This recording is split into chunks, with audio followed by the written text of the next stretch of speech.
من الشيطان الرجيم بسم الله الرحمن الرحيم إن الله وملائكته يصلون على النبي يا أيها الذين آمنوا صلوا عليه وسلموا تسليما اللهم صل على سيدنا شفيعنا حبيبنا كريمنا نبينا مولانا محمد وعلى آله وأصحابه وبارك وسلم كما تحب وترضى قال تبارك وتعالى القرآن المجيد والفرقان الحميد بسم الله الرحمن الرحيم يا أيها الذين آمنوا اتقوا الله وابتغوا إليه الوسيلة وجاهدوا في سبيله لعلكم عزیزان من دوستوں اور بزرگوں، ابھی میں جو قرآن شریف کی ایک آیت تلاوت کیا جس میں اللہ تبارک و تعالی فرما رہا ہے یا ایھا الذین آمنوا، اے لوگوں ایمان لاؤ۔ خطاب تو خصوصاً مومنوں کے لیے مسلمانوں سے ہو رہا ہے، لیکن عام خطاب ہے، سب کے لیے آمنو، ایمان لاؤ۔ یا ایھا الذین آمنوا اتقوا اللہ، آمنوا اتقوا اللہ، اتقوا اللہ، اللہ سے ڈرو، تقوی اختیار کرو۔ وابتغوا الیہ الوسیلہ، وسیلے کا طلب کرو، ذریعے کا طلب کرو۔ وجاہدوا فی سبیلہ، اس کے بعد اللہ کے راستے میں مجاہدہ کرو، جہاد کرو، تاکہ تم کامیاب ہو جاؤ، فلاح اور کامیابی کو حاصل کرو۔ اس مضمون کے تحت میں پہلے بھی کئی بار بولا، لیکن پھر دوہرا رہا کہ اس مضمون کو ذہن میں رکھ لو۔ ہر مسلمان کے لیے یہ جاننا ضروری ہے، خصوصاً آج کے دور میں سخت ضرورت ہے۔ ہم نماز پڑھتے ہیں، روزے بھی رکھتے ہیں، زکوٰۃ بھی دیتے ہیں، جسے طاقت ہے وہ حج بھی کرتا ہے۔ سمجھ جاتے ہیں کہ مکمل جو ہے متقی بن گیا، تقوی اختیار کیا۔ اس کو تقوی نہیں کہتے، یہ ایک عادت کی نماز، عادت کے روزے، عادت کے صدقات، عادت کے حج۔ پھر تقوی کیا ہے؟ اللہ کا ڈر۔ اتقوا اللہ کا مطلب کہ اللہ سے ڈرو، تقوی اختیار کرو کا مطلب ہے اللہ کا ڈر جس کے اندر ہے وہی تقوی، وہی متقی۔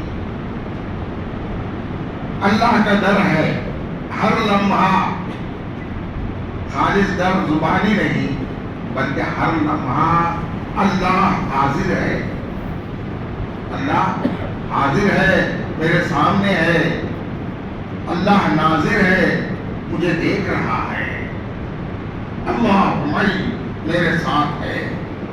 یہ تصور جب قائم ہو جائے گا، کوئی بھی عمل شرع کے خلاف نہیں ہوگا، کوئی بھی عمل شرع کے خلاف نہیں ہوگا۔ کام کرتے ہیں، اللہ کا ڈر ہے، اللہ کے رسول صلی اللہ علیہ وسلم کی محبت اور اتباع کرتے ہیں۔ ہر آدمی دعویٰ کرتا ہے،